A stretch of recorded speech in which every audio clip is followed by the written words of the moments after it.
Hello everyone, today we are going to learn Chapter 7 Factors of Production Part 1 from your Social Science textbook.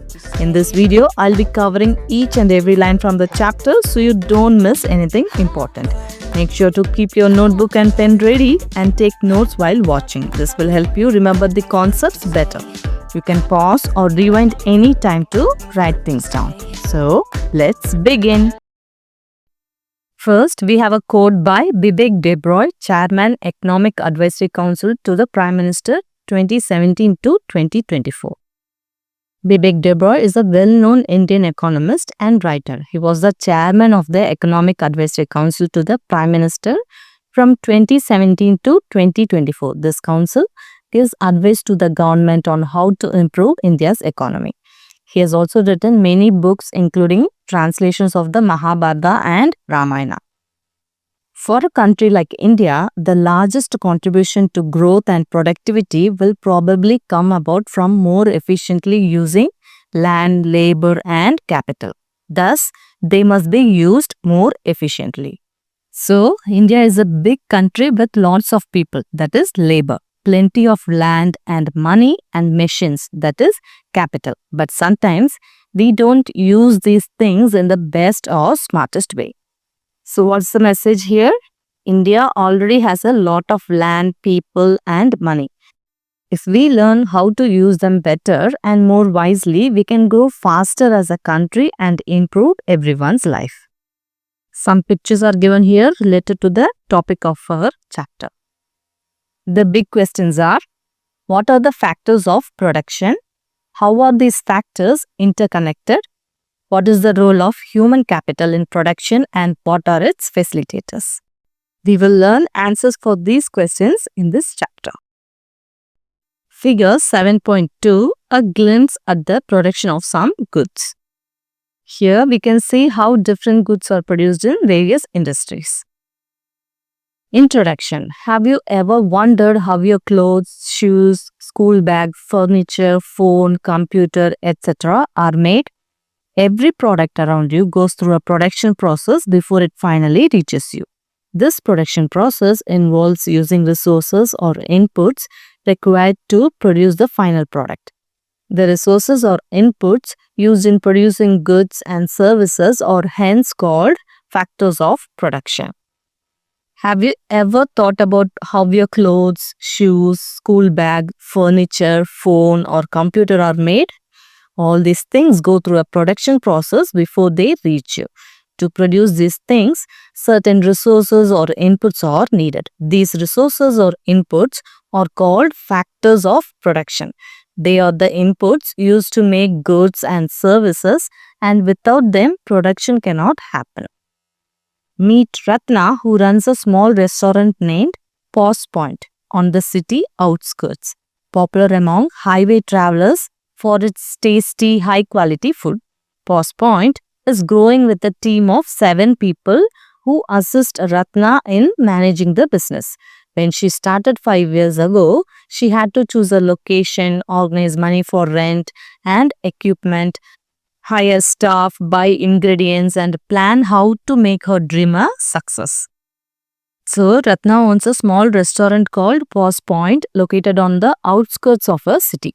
Her restaurant is well known among people traveling on the highway because of its delicious and good quality food. Ratna's business is growing and she now has a team of 7 people helping her run the restaurant. But when she started 5 years ago, it wasn't easy. She had to make several important decisions like choosing the right location for the restaurant, arranging money for rent and buying kitchen equipments, hiring staff to help her, buying the right ingredients and planning everything carefully to turn her idea into a successful business. Businesses combine various inputs or factors of production to create goods and services, which also generate opportunities for people to engage in economic activities.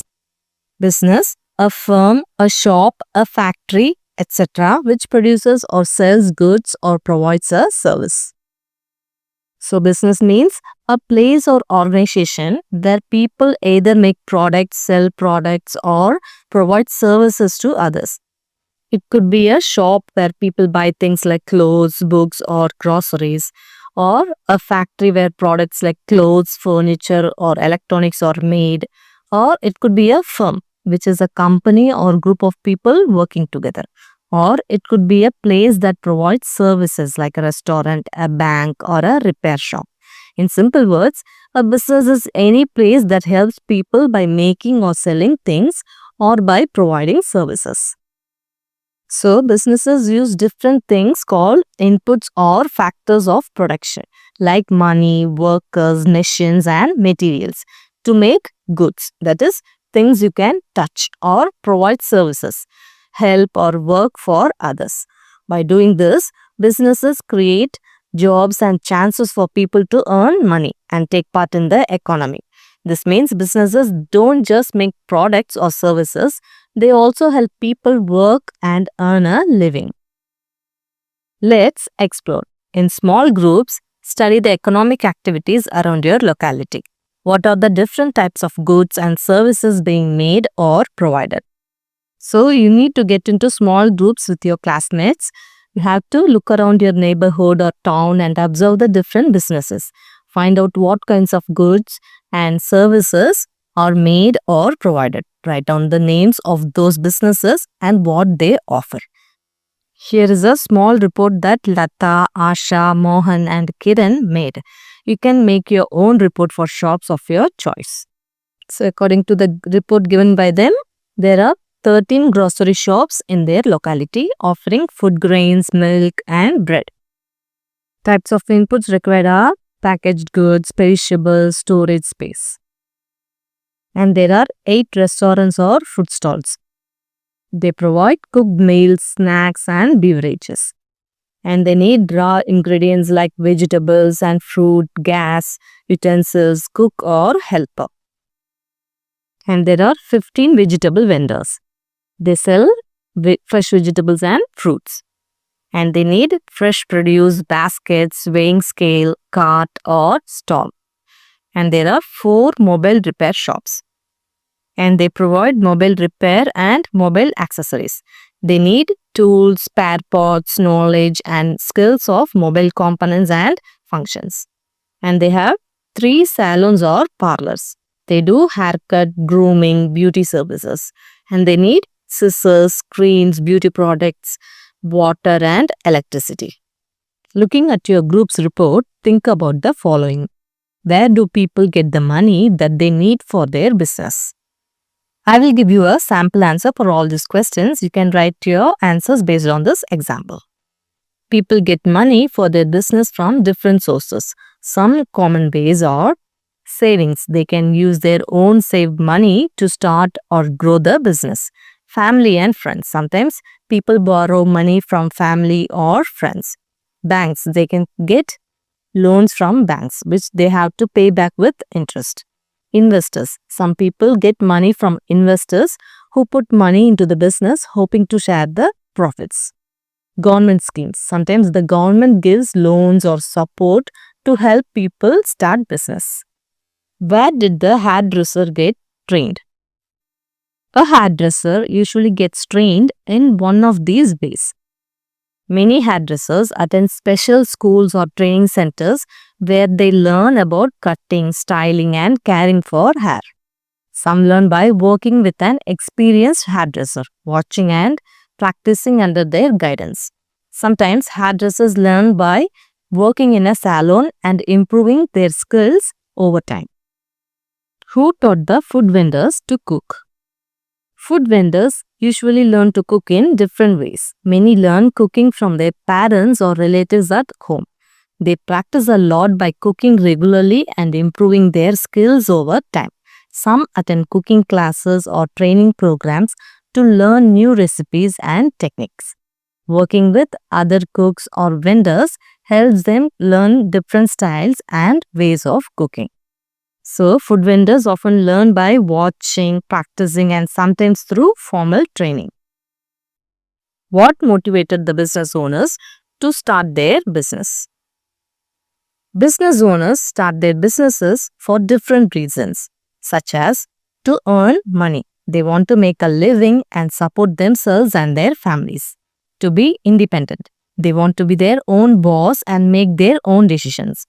To use their skills. They may have a special skill or talent like cooking or repairing things and want to use it to help others, to serve the community. Some want to provide useful goods or services that people need, to grow and expand. They want to create something bigger and successful over time. So the main motivation is usually to earn a living, follow their passion and help people. In economics, the inputs used in a production process or the factors of production are classified into 4 types: land, labor, capital, and entrepreneurship. Technology is a facilitator and a crucial factor that enables businesses to produce more goods with the same or fewer inputs. Let's learn more about these inputs in the sections ahead. In economics, businesses need certain important things to produce goods or provide services. These are called factors of production and there are 4 main types. Land, this means natural resources like soil, water, minerals, forests and space where businesses can build factories or farms. Labor, this is the work done by people. It includes the skills, effort and time workers put into making goods or providing services. Capital, this means the money, machines, tools, buildings and equipments used to produce goods and services. Entrepreneurship, this is the ability and willingness of a person to organize the other 3 factors, that is land, labor and capital, and take risks to start and run a business. Technology is not one of the 4 factors, but it is very important because it helps businesses make more products quickly and with fewer resources. For example, machines or computers can help workers to do their jobs better and faster. Factors of production. Land, natural resources. The word land in economics encompasses not only geographical land but also natural resources like soil, forest, water, air, sunlight, minerals, oil and natural gas. Recollect the chapter on natural resources and their use where we discussed different types of resources that nature gives to us and how we use them. Businesses either purchase the required land or pay rent to use it for a period of time. So, in economics, the word land doesn't just mean the ground or soil. It also includes all the natural resources that come from nature, like soil, forest, water, air, sunlight, minerals like gold, iron, oil, and natural gas. Remember, when we studied the chapter on natural resources and their use, we learned how these resources are gifts from nature that help us live and work. Businesses need land and these natural resources to produce goods. Sometimes they buy the land and other times they pay rent to use it for some time. Let's explore. Revisit the table in your report. Which of the items on your list can be labeled as land? Look back at the list of goods and services you wrote in your report about local businesses. Now think about which of those items come from natural resources or land. For example, fruits and vegetables sold in the grocery store come from soil, water and sunlight. Rice and spices sold in the grocery store come from soil and plants. Wood used in making furniture comes from forest. Water used in the restaurant and bakery comes from natural water resources. Minerals or oil, if any local factories use them, come from underground natural resources.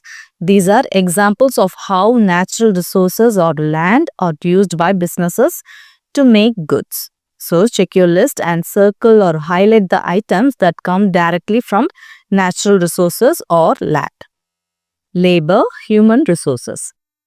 Labor is essential in production involving physical and mental effort. Carpenters, farmers, construction workers, teachers, and doctors use varying levels of physical strength, knowledge, and skill. Everyone contributes differently through their work, helping create goods and services for society's needs. Skill means the ability to do an activity or job well with practice and training. So, skill means the ability to do a task or job really well. People develop skills by practicing and learning over time. For example, a hairdresser needs skill to cut, style, and hair nicely. A cook needs skill to prepare tasty food. A mechanic needs skill to fix machines properly. Skills help people do their work better and faster. So, labor means the work done by people to make goods or provide services. It includes both physical effort, like the strength used by carpenters, farmers, or construction workers, mental effort, like the knowledge and skill used by teachers and doctors. Everyone's work is important because it helps create things we need or provide services that help society. People as a resource. Human beings play a key role in economic activities and production processes as they apply their knowledge, skills, and decision-making abilities to create goods and services. For example, a police officer maintains law and order, a scientist invents new technologies, a chef develops new recipes, etc. They all require a special set of knowledge and skills to perform well. Of course, they all must be dedicated to their work to do a good job. So, people are very important in making goods and providing services. They use their knowledge, skills, and decision making to do their jobs well. For example, a police officer keeps the community safe by maintaining law and order. A scientist creates new inventions and technologies that help businesses and people. A chef develops new recipes to make tasty food for customers. All these jobs need special knowledge and skills. Plus, people need to be dedicated and work hard to do a good job and help society. The word labor refers to the physical and mental effort used in production.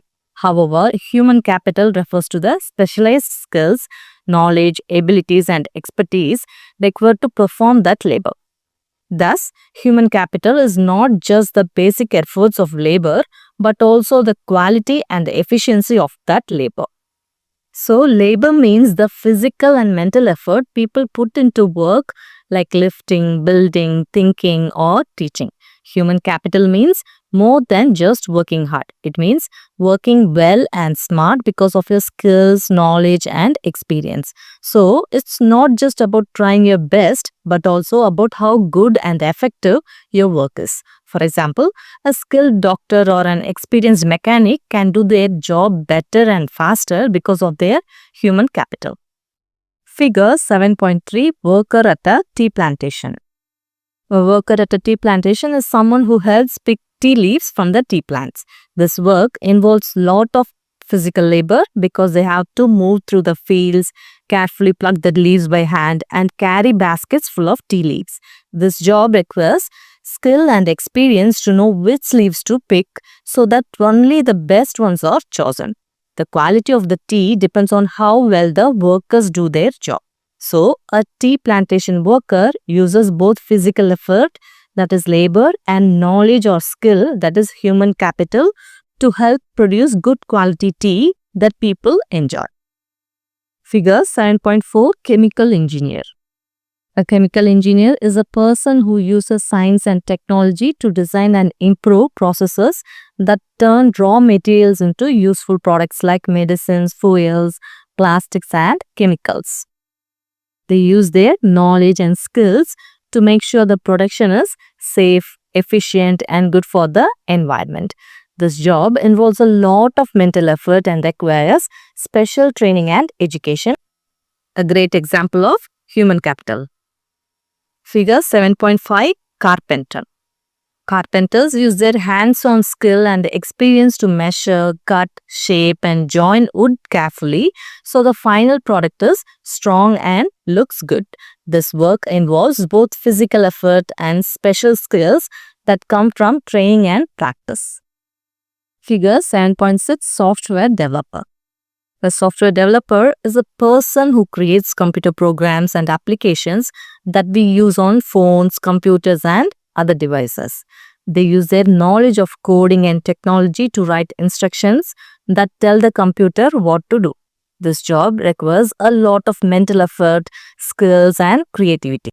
They play a big role in today's digital world, helping businesses and people with technology. Facilitators of human capital, education and training. Education helps individuals gain knowledge, starting with basic literacy and extending to expertise in specific fields. What you earn in school enriches your knowledge and prepares you to solve real-world problems. For example, a civil engineering student learns principles of design and materials which are applied to building infrastructure like roads and bridges. The challenge lies in creating durable, cost-efficient, and eco-friendly solutions. Facilitators are things or people that help make something easier or better. In the context of human capital, education and training are facilitators because they help people learn new skills and knowledge. This makes it easier for them to do their job well. For example, schools and colleges are facilitators because they teach you important things. Training programs are facilitators because they help you practice and improve your skills. Education and training help people gain the knowledge and skills they need to do their jobs well. It starts with learning basic things like reading and writing and continues to learning special skills in specific areas. For example, a civil engineering student learns about designing buildings, roads, and bridges. They study materials and techniques to make sure these structures are strong, affordable, and good for the environment. What you learn in school prepares you to solve real problems in the world. This makes your labor more valuable because you can work better and smarter. This is achieved through training such as observing construction sites, testing materials, understanding safety procedures, and hands-on application. With education and training, individuals are prepared to excel in their careers. Training, it is the process of learning the required skills to do a particular job or activity. So, training is the process of learning specific skills needed to do a particular job or activity. For example, a chef gets training to learn how to cook different dishes. A driver gets training to learn how to drive safely. Training helps people become better and more confident in their work. It is an important facilitator of human capital because it improves the quality of labor. So, a civil engineering student gains skills and experience through training, which includes visiting construction sites, testing different materials, learning about safety rules, practicing what they learn. Hands-on application means learning by doing it yourself. When people get both education, that is learning in school or college, and training, that is by learning by doing, they are better prepared to do their jobs well and succeed in their careers. Healthcare. Good health supports cognitive development, allowing children to attend school regularly and learn better. Similarly, workers are able to give their best physically and mentally when they are of sound body. They are able to do more in shorter time periods, be creative, and do not have to be away from work due to ill health. Cognitive, it refers to the process of learning, knowing, and understanding. The word cognitive refers to how our brain works when we learn, think, remember, and understand things. It includes skills like reading and understanding a lesson, solving problems in math, remembering what you studied, thinking and making decisions. These are called cognitive skills and they are very important for learning in school and doing well in any job. So, good health is very important for both students and workers. When children are healthy, they can go to school regularly and learn better. Their brains work well, which helps in thinking, understanding, and remembering. This is called cognitive development. When workers are healthy, they can do their jobs better physically and mentally. They get more work done in less time. They can be more creative. They don't miss work due to sickness. So, good health helps people learn well, work better, and live a successful life. Think about it. How do infrastructure and healthcare systems like hospitals, primary healthcare centers, doctors, pharmacies, diagnostic labs, etc. contribute to developing human capital? Infrastructure means the basic things a country or place needs to work properly. Things like hospitals, clinics, doctors, pharmacies, and labs are part of the healthcare system. They help people stay healthy and strong, which is very important for learning and working. What is human capital? Human capital means the skills, knowledge, and health that people have, which helps them work better and contribute to the country. So, how healthcare helps? Hospitals and clinics treat people and help them stay healthy. Doctors and nurses take care of patients. Pharmacies give medicines. Diagnostic labs help find out what sickness a person has. Primary health centers provide basic health services in villages and small towns. When people are healthy, they can go to school regularly, work harder and smarter, learn new skills, earn more money. Good healthcare and strong infrastructure keep people healthy so they can learn, work, and build a better future. That's how infrastructure and healthcare systems help develop human capital. Social and cultural influences. A culture of hard work, continuous improvement, and endeavoring to do things well has helped countries to move forward. There is a Japanese concept called Kaizen, which means continuous improvement. This concept has been applied in Japan since the mid-1940s and has helped Japan achieve higher standards of living for its people.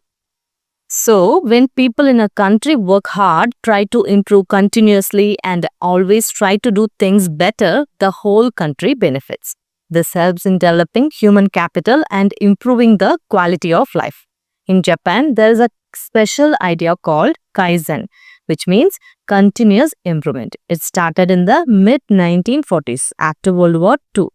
People and businesses in Japan began focusing on small everyday improvements in work and life. This helped Japan become a strong economy and give its people a better standard of living. Kaizen teaches us that even small steps toward getting better, like improving how we study, work, or solve problems, can lead to big success over time. Another example could be that of German work ethic, which is deeply rooted in their history. Germany is renowned for its high-quality industrial output. They place a high value on punctuality, attention to detail, and quality. These qualities of their human capital contributed to their rise as a global leader in technology and manufacturing. So, another great example of how human capital helps a country grow is Germany. Germany is known all over the world for its high-quality products like cars, machines, and tools. This success comes from the work ethic of the German people. The German work ethic includes punctuality, that is, always being on time, attention to detail, doing things carefully and correctly, focus on quality, making sure the product or work is the best it can be. Because of these values, Germany has become a global leader in technology and manufacturing. This shows that when people are disciplined, skilled, and committed to quality, they help their country grow and succeed. Let's explore.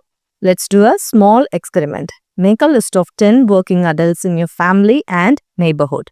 Ask them to describe the culture at their workplace. Share notes with your classmates. What did you discover? What are some adjectives that occur more frequently? So, you need to make a list of 10 working adults. This could be family members, neighbors, or family friends. Ask them to describe the culture at their workplace in a few words. Culture means how people behave, work together, and what values are important at their job. Write down the adjectives or phrases they use, like friendly, stressful, disciplined, team-oriented, etc. Share your findings with your classmates. As a group, look for common adjectives. Which words are repeated the most? I will give you a sample answer for this question. You can write your own answer based on this example.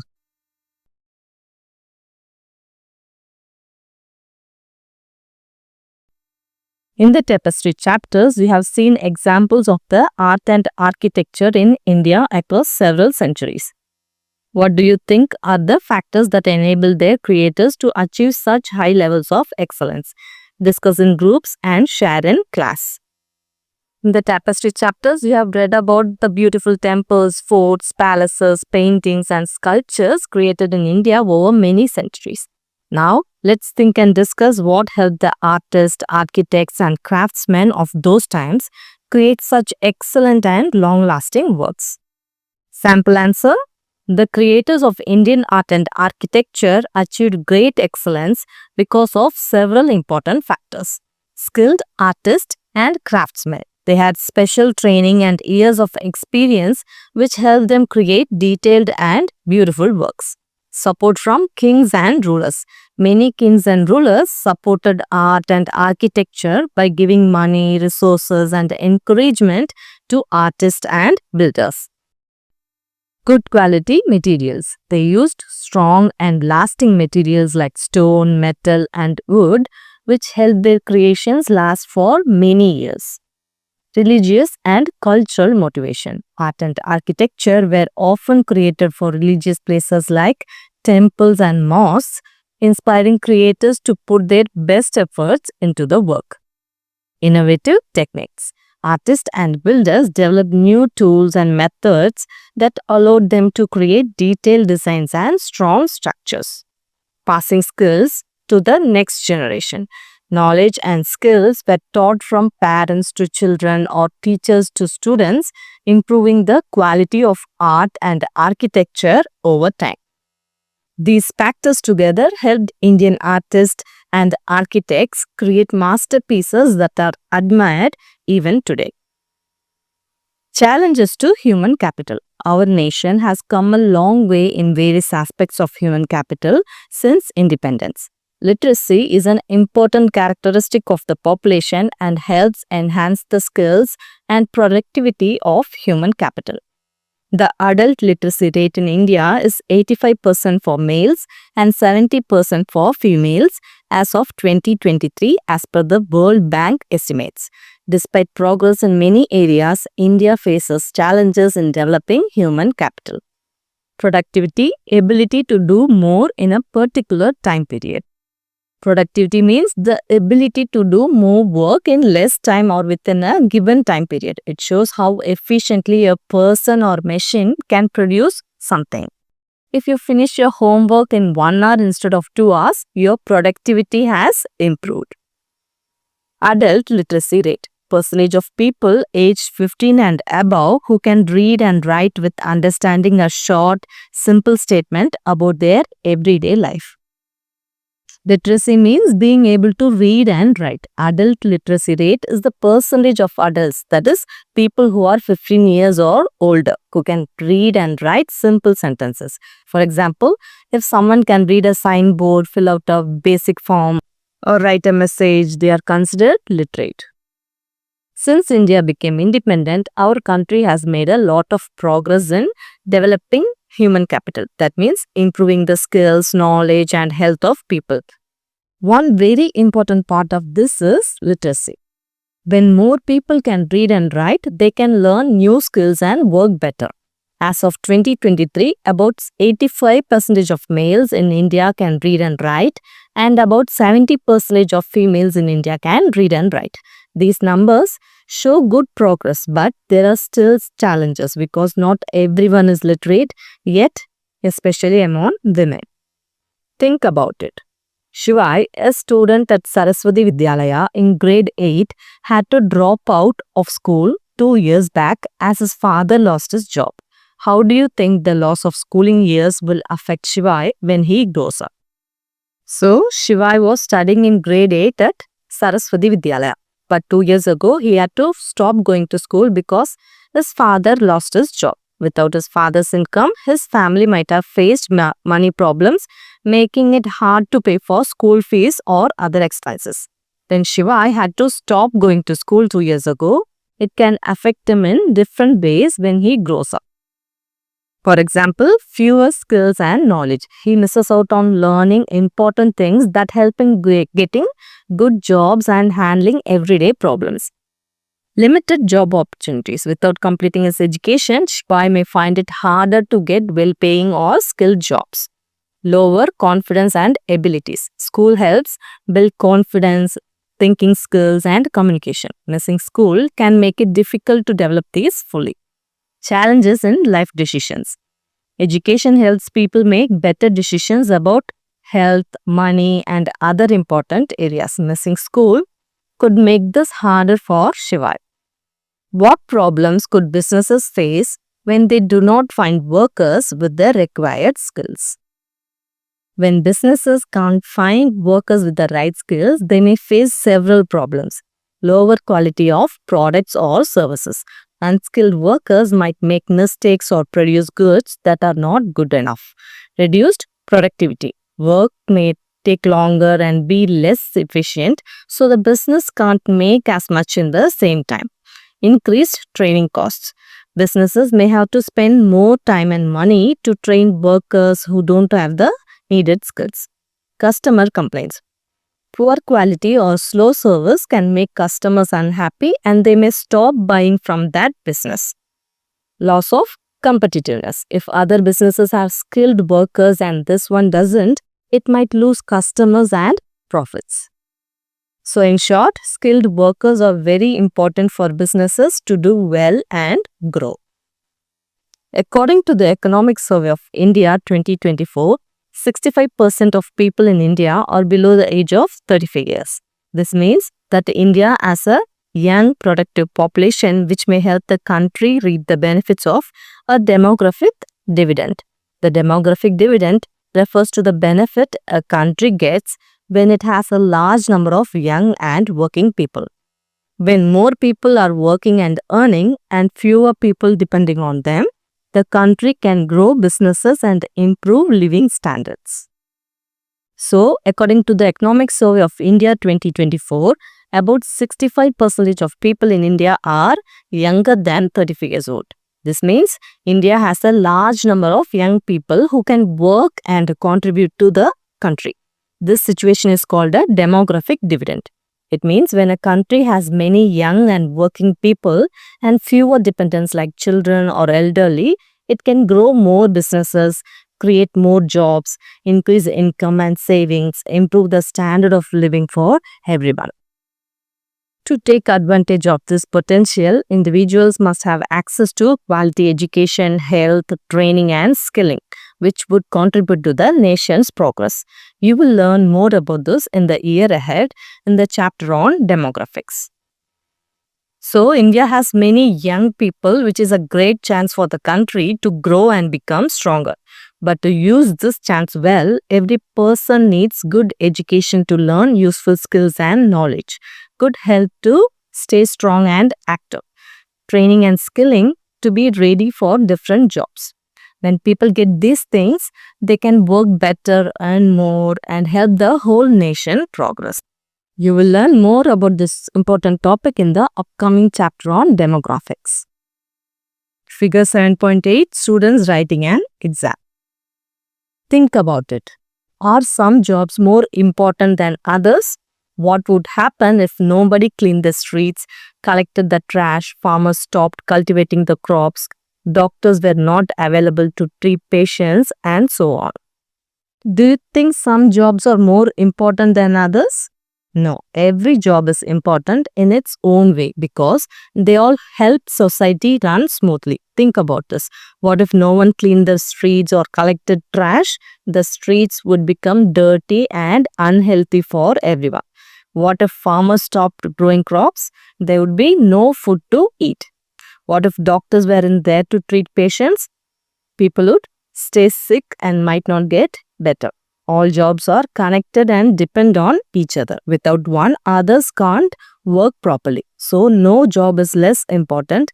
Everyone's work helps make life better for all of us. Today, there is a vast variety of jobs requiring different kinds of skills. However, India has had a rich legacy of skill-based knowledge systems and workmanship. Today, there are many different kinds of jobs that need different skills like using computers, fixing machines, teaching, or making things by hand. But India has a long history of skill-based knowledge. For many centuries, people in India have been famous for their craftsmanship and skilled work such as making beautiful handicrafts and textiles, building amazing temples and monuments, practicing traditional medicine and healing, creating jewelry, pottery, and metalwork. This rich heritage shows that skills and hard work have always been very important in India. India's ancient skill heritage. For ancient Indians, work was a form of expressing their nature and striving for perfection, and offering to the deity or the receiver, as the case may be. It had to be created or done with devotion. The tools, a type of technology used, were worshipped. This tradition continues as Vishwakarma Puja or Ayudha Puja. So, creating products involved a unique blend of kala, that is art, and vidya, that is knowledge. So, for ancient Indians, work was more than just a job. It was a way to express their true nature and to try for perfection. They believed that every task or product was like an offering, either to a god or to the person who would use it. Because of this, they did their work with devotion and care. Even the tools they used were considered special and worshipped. This tradition continues today in festivals like Vishwakarma Puja or Ayudha Puja, where people honor the tools and machines they work with. Knowledge was passed on from generation to generation and also built on. The Shilpa Sastras or ancient texts that contain detailed design guidelines on sculptures, paintings, buildings, wooden items, and jewelry. For example, text on sculpture prescribe exact specification regarding postures, colors, measurements, and proportions of figures. In ancient India, knowledge about art, design, and craftsmanship was passed down from one generation to the next. But it didn't just stay the same. People also added new ideas and improved what they knew.